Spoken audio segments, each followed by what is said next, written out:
Pasar adalah tempat pertemuan antara penjual dan pembeli dalam melakukan transaksi jual beli akan barang dan jasa. Pasar dapat diperluas lagi, yaitu terjadinya hubungan antara penjual dan pembeli, baik secara langsung atau tatap muka.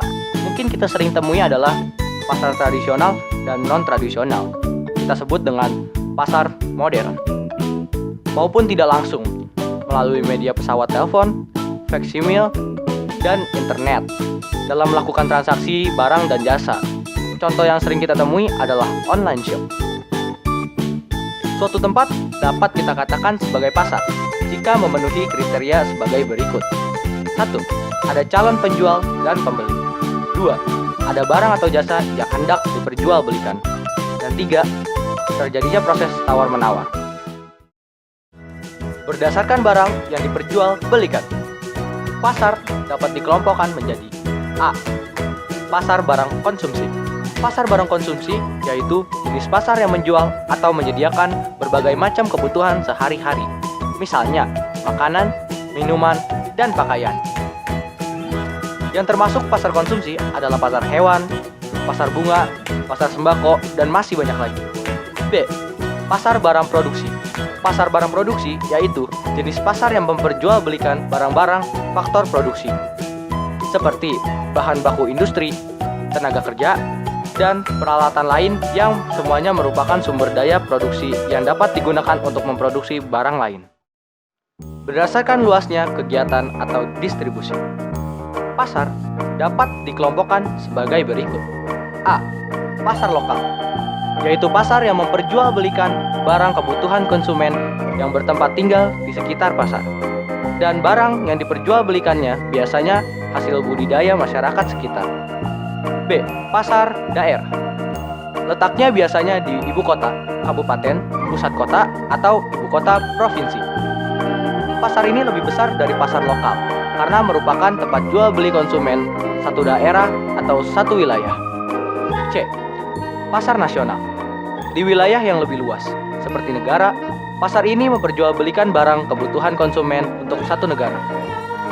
Contoh, yaitu bursa efek yang memperjualbelikan saham konsumen dalam negeri. D. Pasar internasional. Suatu negara tidak terlepas dari adanya perdagangan internasional. Perdagangan tersebut menuntut adanya tempat khusus yang mempertemukan para penjual dan pembeli dari berbagai negara. Contoh pasar internasional yaitu pasar tembakau di Bremen, Jerman, dan pasar karet di New York, Amerika Serikat. Berdasarkan ketersediaan barang yang diperjualbelikan, pasar dapat dikelompokkan sebagai berikut. A.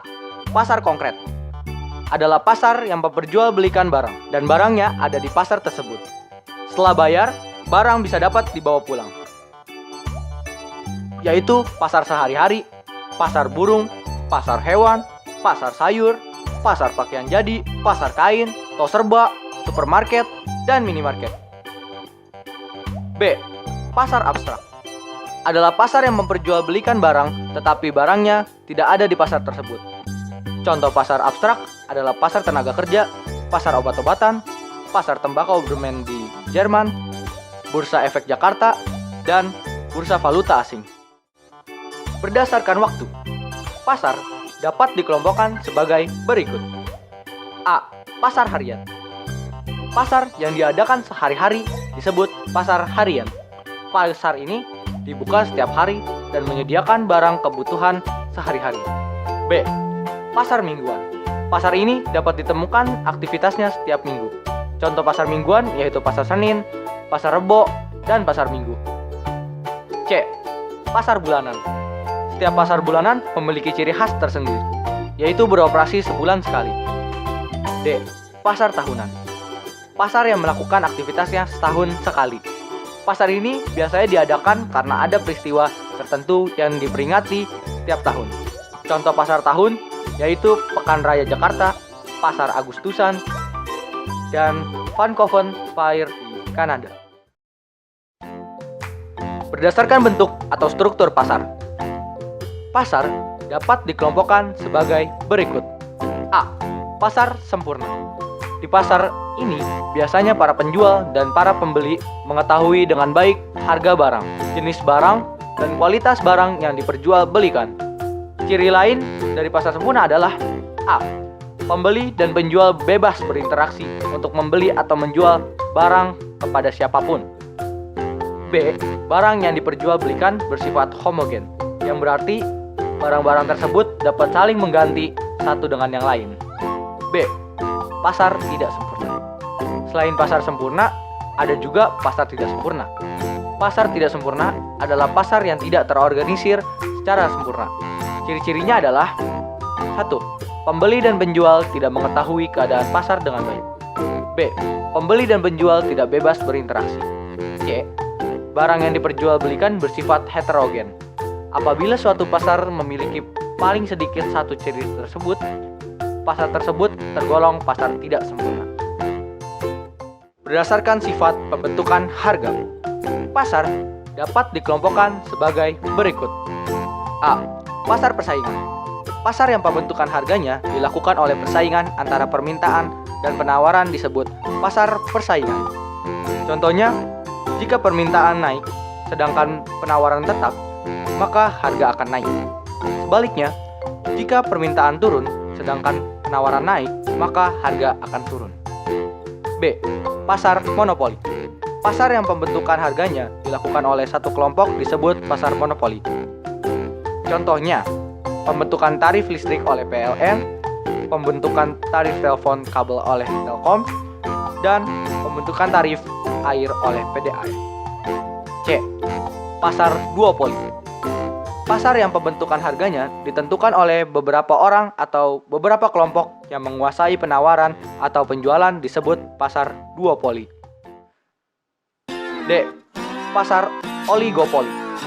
Pasar yang pembentukan harganya ditentukan oleh beberapa orang atau beberapa kelompok yang menguasai penawaran atau penjualan disebut pasar oligopoli. Contoh pasar oligopoli yang lain yaitu pasar sepeda motor, pasar televisi, dan pasar semen. E. Pasar monopsoni. Pasar yang menentukan harganya ditentukan oleh satu orang atau sekelompok pembeli disebut pasar monopsoni. Misalnya, di suatu wilayah terdapat perkebunan tembakau yang luas. Ternyata ada satu perusahaan yang bersedia membeli tembakau tersebut. Akibatnya, perusahaan tersebut dapat menekan harga tembakau serendah-rendahnya. F. Pasar duopsoni. Pasar yang pembentukan harganya ditentukan oleh dua orang atau dua kelompok pembeli yang menguasai pembelian disebut pasar duopsoni. G. Pasar oligopsoni. Pasar yang pembentukan harganya ditentukan oleh beberapa orang atau beberapa kelompok yang menguasai permintaan atau pembelian disebut pasar oligopsoni.